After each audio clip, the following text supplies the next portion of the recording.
Welcome to Amazing World Channel. Mr. Robinson took Ales Chmelar to task as he said the more than 45,000 Czech-born people living in the UK had been offered settled status, meaning they could enjoy the rights of those in Britain from other parts of the world.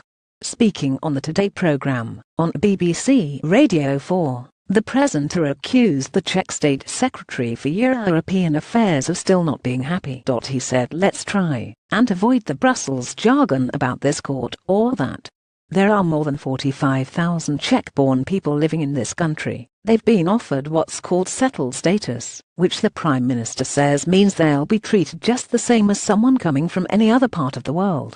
Twitterer Bullet Nick Robinson told the Czech EU Secretary to stop using "let's try and avoid the Brussels jargon about this court or that." Nick Robinson, "But you are still not happy. Indeed, your country and others have threatened to veto the whole deal if it doesn't improve. What in practical terms worries you?" Mr. Chmelar replied he wanted a guarantee British laws would not change at a later date, and that it needed to be ensured by the European Court of Justice. He said, "Well, in practical terms we have to guarantee that the national laws will not change, so that the status of these citizens change."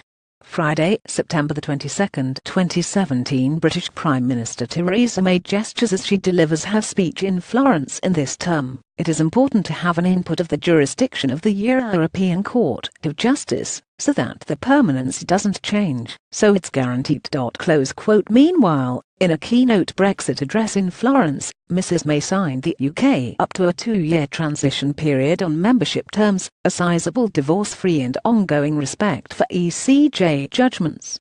She offered concessions in some areas, but she was steadfast in others, insisting that Britain will leave the single market and customs union in March 2019. The speech had been widely billed as a make-or-break attempt to unpick the deadlocked Brexit talks.